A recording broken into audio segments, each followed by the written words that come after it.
Ya, Allah Tuhan, Allah Esa, bukan dua. Pat Allah geduk di aras.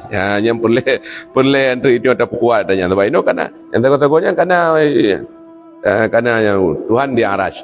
Pendidikan anak mian urangnya, anak-anak urangnya, anak-anak dinio, pun juga menyangkut dengan tauhid. Aina Allah, Allahu fis sama. Di mana Allah? Allah di langit. Ini geduk di aras Allah. Apa aras biasa. Rupa itu kai langit. Ya, pakan Allah di langit kerana pegah ke dalam surat Taha Allah Ar-Rahmanu 'alal 'arsy istawa. Tuhan ini di aras istiwa. Kibang itiwa lagi ada aku nyan manteng bisa ditolerir dalam kafe. Kibang itiwa Allah jadi barah lagi lungdu ada kerusi yang kak aja kafe. Allah punya tangan, Allah punya muka, najaro ga Allah telah nasaban ke jaro danyo, na muka ga Allah taala nasaban lagi muka danyo, nyan mendum akidah yang tidak benar. Dibaca Allah najaro, Allah na muka. Menyona ayat-ayat Quran dan hadis-hadis yang menyatakan Allah punya tangan, Allah punya muka, yang ditakwilkan.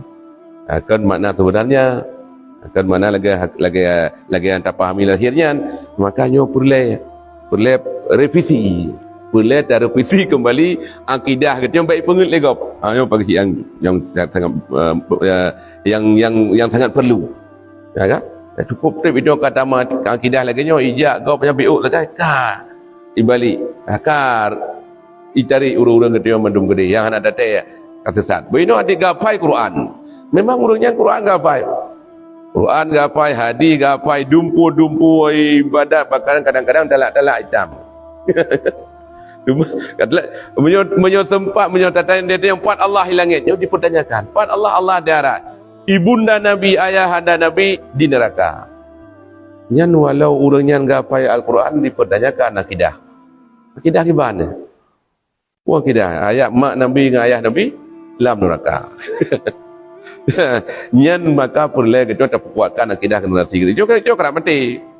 Dia umur lelong kan 58. Kuapa? Kuapa pedung kah? Kalau lebih umur kali. Pak kecil pedung kah? Karap tu. Lelong kan karap 60. Jadi dia tinggal pernah mati itu.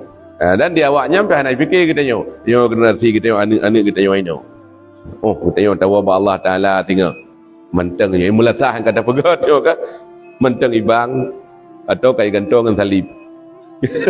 Bintang buliannya tahu. Kai gantong itu nak leh kalau buat gini.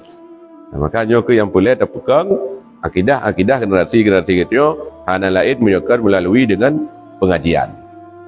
Anak-anak yang bubut yo ya. Dia yuk terbut, yuk pengajian. Dia yuk balik bergelah ke perlain mentai le. Karena menyo dari hana tajuk mentai ini, maka hana tak buat kedua di rumah. Tak buat kedua di rumah hana dia yuk buat hana tak popi hanya semata-mata tak andalkan ketikula semata-mata. Dari PAUD sampai fakultas gini. Nyen ba ile yang ke jalur yang agama, adik jalur agama pi hana pom. Tajuk min ini sekula min tu. Tajuk sekula min abi min tajuk M10 abi M10 tajuk man. Baik rumah baik dapat. Baik dapat rumah bagi balai pengajian baik dapat. Baik tajuk nyan menyojut ibaca Quran. Menyojut ibu Quran. Baik kau punya tak. Tamu kemudian tak kan? Jadi yo tugas kita yang mendu. Handa tu menggerak tu anu yang kagak bi dua. Yuk babak balik pengajian.